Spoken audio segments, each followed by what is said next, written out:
Bonjour, bonsoir, chers téléspectateurs, où que vous soyez. Le thème est sur toutes les lèvres et l'on ressent ses effets chaque jour. Les séismes, les tempêtes tropicales, les incendies, les inondations se répètent chaque année avec intensité et ravagent tout sur le chemin, entraînant des milliers de morts et de réfugiés. Selon les Nations Unies, le changement climatique est le moteur du doublement des catastrophes. Comment? Et justement, le changement climatique, c'est le thème que nous allons aborder pour vous. Venez avec moi.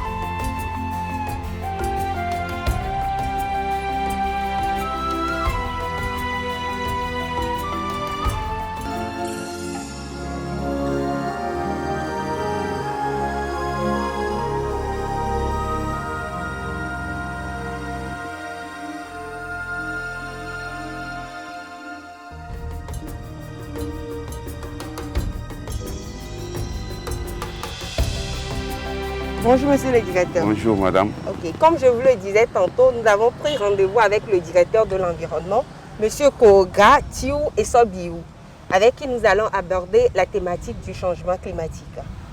Merci. Monsieur le directeur, pour ce numéro, nous donnerons l'opportunité aux téléspectateurs de poser également des questions. Et ça, je serai enchanté de répondre aux questions. Le climat change effectivement, il se réchauffe avec des bouleversements observés. Pourquoi ce changement et qu'est-ce qui est à l'origine de ce changement? Quand on parle de changement climatique, il y a deux phénomènes qui sont combinés.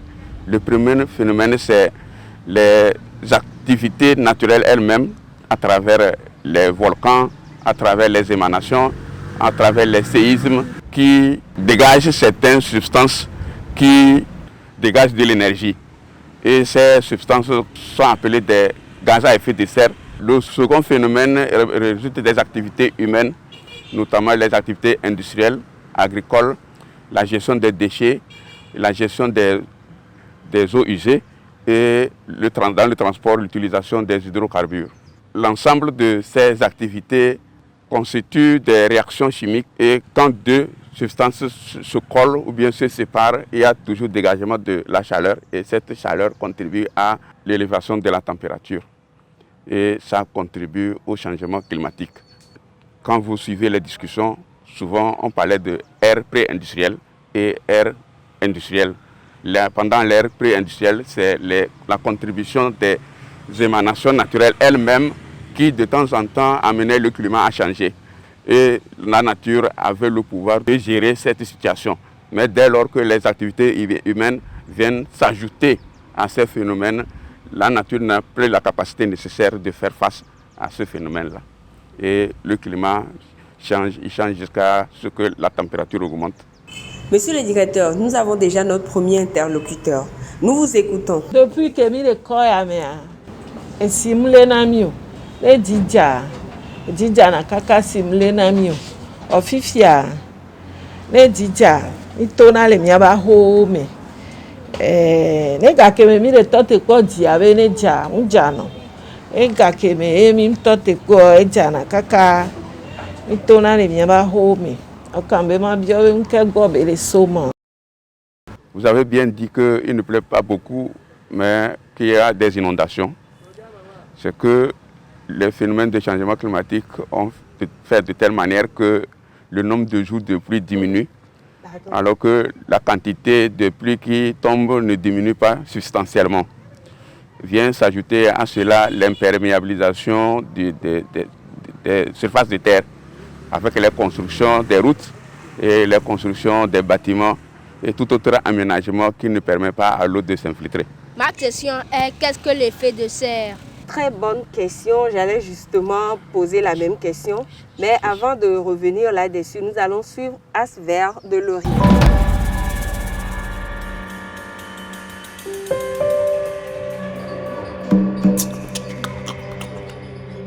Bonjour chers amis les Verts. Pour que la lutte contre le changement climatique porte ses fruits, tout le monde est concerné. Il faut d'abord changer de comportement. Et pour changer de comportement, nous devons être conscients de la gravité de la situation. Les changements climatiques résultent en majorité des actions humaines. Voici quelques astuces pour changer nos habitudes. Réduire la pollution, réduire nos consommations d'énergie, Et pour cela, il y a une étiquette énergie qui classe les produits en fonction de leur consommation d'énergie. Ce classement est symbolisé par une lettre. Les plus économes en énergie et donc les plus respectueuses de la planète sont classées A+, A++ et même A+++. Reboiser suffisamment afin d'augmenter le refroidissement planétaire, trier nos déchets pour favoriser leur recyclage et si nous le pouvons, préférons la marche ou les transports en commun ou aller à vélo. En un mot, s'appuyer sur le principe des 3 R, réduire, réutiliser et recycler. Chers amis les Verts, prenons soin de notre planète. C'est tout pour aujourd'hui. Merci et à très bientôt. Il y avait déjà une question sur les gaz à effet de serre. C'est quoi exactement? Les gaz à effet de serre, c'est des gaz qui émanent des activités humaines, notamment les activités de combustion, les activités de transport, dans certaines activités agricoles, notamment quand on brûle les déchets au sol, quand on mène des taquinages agricoles surbrûlés. Donc toutes ces activités dégagent certains gaz qu'on appelle gaz à effet de serre, tels que le gaz carbonique, l'hémioxyde d'azote, le méthane, qui est essentiellement issu de la composition, bien de la transformation des déchets, et beaucoup d'autres gaz qui sont incriminés actuellement, notamment certains gaz qui étaient utilisés dans les transformateurs électriques, dans les climatiseurs, dans les congélateurs, qu'on appelait les substances approvisionnant la couche d'ozone. Dans le temps, les premières substances approvisionnant la couche d'ozone, c'était les chlorofluorocarbones. Après, on a trouvé des substituts qu'on appelle les hydrochlorofluorocarbones. Maintenant, eux aussi, après l'évaluation de leur impact sur l'environnement, on a considéré qu'eux aussi avaient un potentiel de réchauffement. Donc aujourd'hui, ils sont classés dans le groupe des gaz à effet de serre. Selon les recherches, la température de la planète va continuer de monter au fil des années. Plus les émissions de gaz à effet de serre seront importantes, plus la hausse sera forte. Mais pourquoi doit-on s'en soucier? On doit s'en soucier parce que quand vous êtes chez vous, peut-être vers midi, vers 13 h, vous-même, vous n'êtes pas à l'aise dans votre milieu de vie parce que la température, la nature est chaude. Donc ça, actuellement, à Lomé, déjà, les gens, à partir de 30-31 degrés, les gens parlent de la chaleur. Imaginez que dans 50 ans, la température augmente de 4 degrés. Nos enfants et nos arrière-enfants vivront déjà à 36 degrés. Imagine ce qu'ils ressentiront dans leur organisme comme ce que tu ressens aujourd'hui à 32 degrés. Imagine quelle est la nature, bien l'ampleur de ce phénomène qu'ils vont ressentir sur leur physiologie et sur leur biologie. J'aimerais savoir quelles sont les conséquences du dérèglement climatique. Bon, pour être plus près du commun des mortels, les conséquences sont de plusieurs ordres. D'abord, il y a les sécheresses qui influent sur la productivité agricole de la même manière que les inondations que nous vivons depuis 2008 à ce jour d'une façon récurrente. Et vous voyez aussi comment les pays européens ont vécu des situations critiques à travers les inondations, notamment en Belgique, en Allemagne et dans les pays du Nord. Vous savez les dégâts que ça a causé. Donc il faut d'abord réparer après le retrait et peut-être reconstruire. Donc ça nécessite la mobilisation des ressources considérables pour remettre en état les villes qui connaissent ces inondations. Même à Lomé ici, après les inondations, il faut refaire des maisons pour ceux qui ont été délogés temporairement.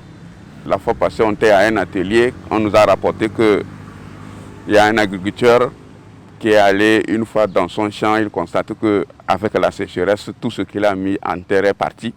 Et vu les investissements qu'il a faits et vu qu'il ne peut pas se retrouver, récupérer son moral, il s'est suicidé.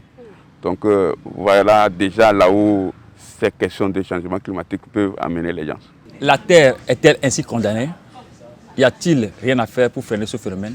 La Terre n'est pas condamnée si ceux qui habitent cette Terre prennent conscience. D'abord au plan individuel, Souvent, on vous recommande à la maison, après la cuisson, d'éteindre le charbon ardent et restant, d'éteindre la lumière. Si vous dormez sous climatiseur, avant de sortir, il faut couper la climatisation. Tout ça, là, ça permet de limiter la production de l'électricité qui se fait à partir de l'utilisation des hydrocarbures. Donc, si vous participez à la limitation de l'utilisation des hydrocarbures pour produire l'électricité, ça veut dire que vous participez un peu aux efforts du monde pour limiter l'augmentation de la température. Donc, ça veut dire qu'en participant à la limitation de la production des gaz à effet de serre, le Togo a signé et ratifié la Convention 4 des Nations Unies sur les changements climatiques depuis 1995 et s'emploie régulièrement à faire l'état des lieux. Donc nous sommes en train de boucler la 4e communication nationale sur les changements climatiques. C'est des processus au cours desquels on fait une évaluation des émissions de gaz à effet de serre. Donc les évaluations qui ont été faites ne placent pas le Togo en termes d'émetteurs de gaz à effet de serre, plutôt victime des conséquences de l'émission de ces gaz à effet de serre, tout comme les pays les moins avancés et les pays en développement ou à économie en transition. Avant l'accord de Paris, le secrétaire général des Nations Unies a cherché à trouver un consensus pour que tous les pays, qu'ils soient émetteurs ou non émetteurs, puissent faire quand même des efforts dans le sens de réduire ces émissions. Aux négociations, les pays africains, les pays les moins avancés ont plutôt dit que, comme ils sont victimes, leur problème c'est de faire face à la gestion de ces conséquences à travers les mesures d'adaptation que les mesures de limitation. Mais nous menons des actions qui quand même contribuent à la limitation de ces gaz à effet de serre. Ne serait-ce que quand nous prenons la feuille de route 2020-2025, presque les 36 projets et les 6 réformes qui sont envisagées, si elles sont mises en œuvre correctement, contribueront quand même à la limitation des effets de gaz à effet de serre. Nous avons, en termes d'engagement, quand même dans ce phénomène de réduction des gaz à effet de serre, fait un exercice. On a évalué et trouvé que le Togo, de par sa volonté politique et les moyens propres qu'il peut mettre en œuvre, permettrait de réduire à hauteur de 11,14% les émissions de gaz à effet de serre. Et nous sommes en train d'évaluer, de faire la mise à jour de ces contributions, de cette capacité de participation. Et il est ressorti que nous sommes en bonne voie pour pouvoir réduire les 11,14. Mais que si la communauté internationale nous apportait des appuis, on pourra faire un effort supplémentaire à hauteur de 20%. Ok, merci monsieur le directeur pour tout ce que vous venez de dire. Et au vu de tout cela, la solution aujourd'hui, c'est le changement de comportement. Est-ce ce comportement, ce serait individuel ou bien collectif?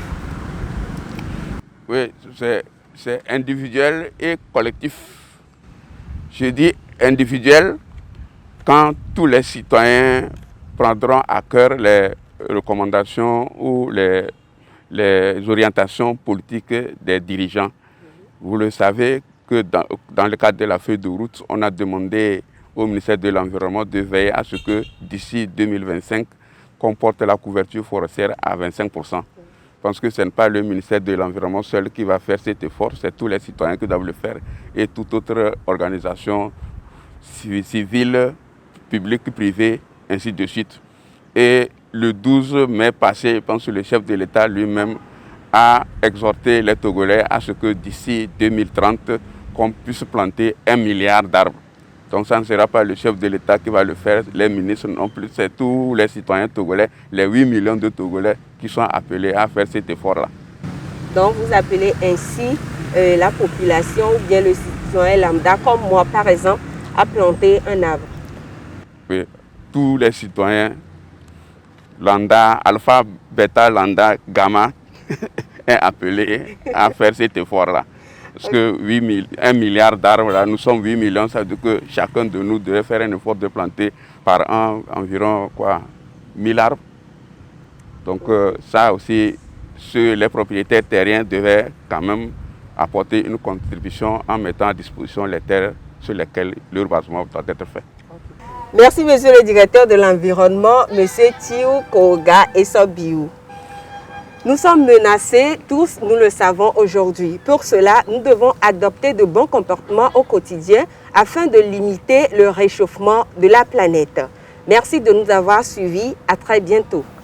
Rachel, tu savais que l'effet de serre est un phénomène naturel? Oui, normalement, sans effet de serre, la température sur la Terre devait être de moins 18 degrés Celsius. Mais l'effet de serre permet de réguler la température à 15 degrés Celsius. Ok, comme vient de le dire l'expert, il faut une prise de conscience individuelle et également collective. D'abord par nous-mêmes, mais également par les entreprises. Et c'est le lieu de mentionner, Laurie, la responsabilité environnementale des entreprises.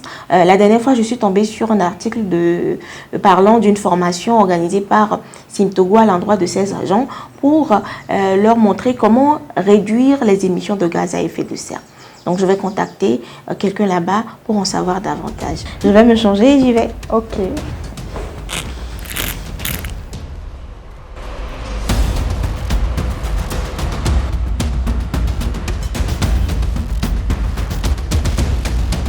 Madame Dogbe Tomi, bonjour.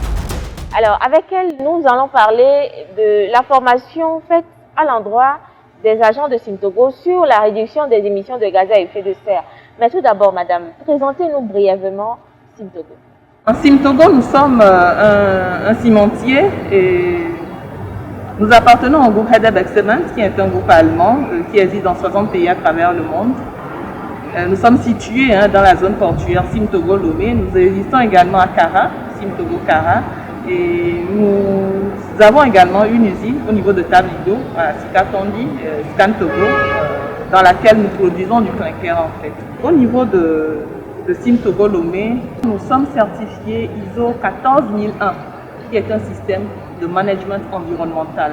Donc, non aux émissions, que ce soit poussière, de gaz à effet de serre et autres, et non aux impacts sur l'environnement, non à la pression sur l'environnement et oui à la préservation bien évidemment de l'environnement. Alors madame, vous venez de parler de l'ISO 14001 que vous avez eu. Ça veut dire que vos activités ont un impact sur l'environnement. Comment est-ce que les activités de Simtogo impactent l'environnement?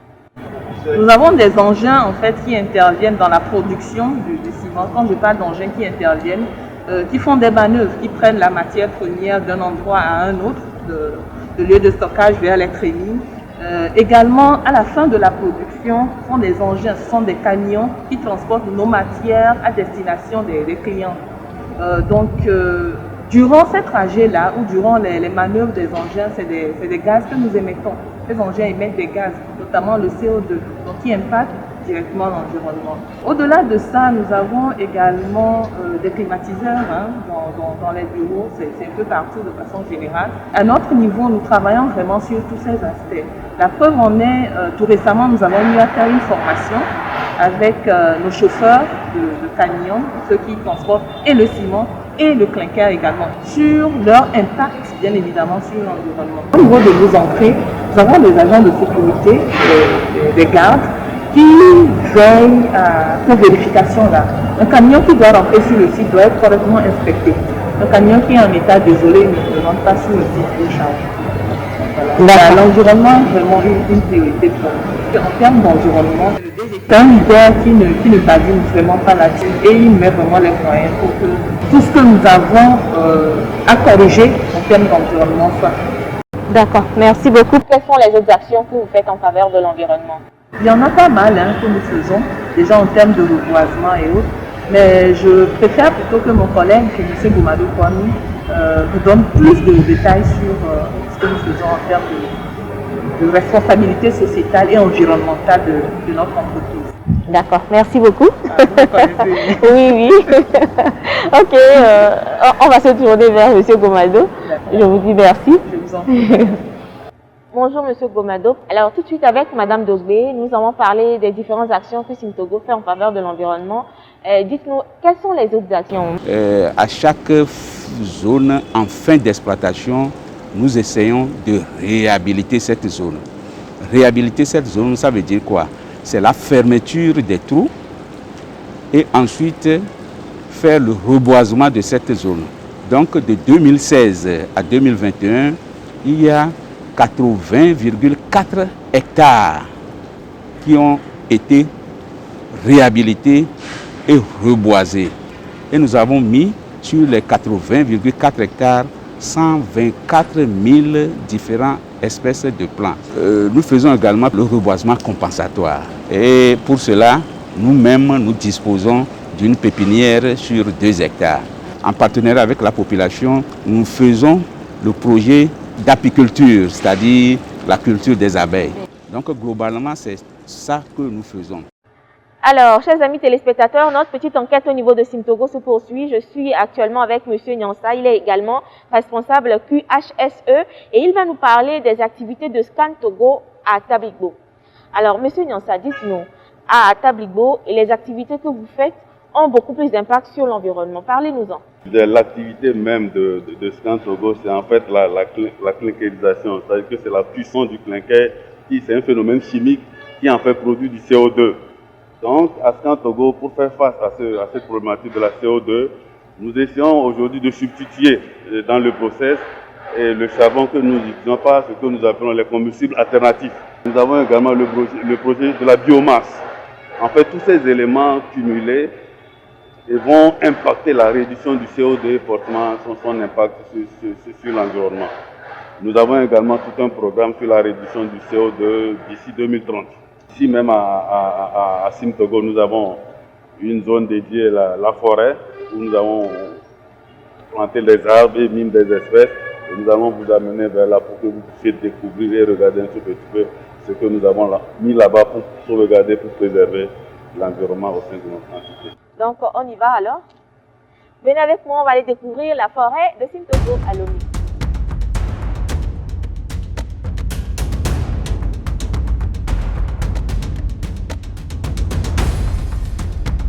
C'est dans cette petite forêt de Simtogo que nous clôturons notre émission sur les changements climatiques. Le respect de la responsabilité environnementale des entreprises est très important. Il faut penser à prévenir et à réparer les dommages que les entreprises causent à l'environnement. Peu importe la taille de l'entreprise, mais également le secteur d'activité. Merci et à très bientôt dans Vers le Vert.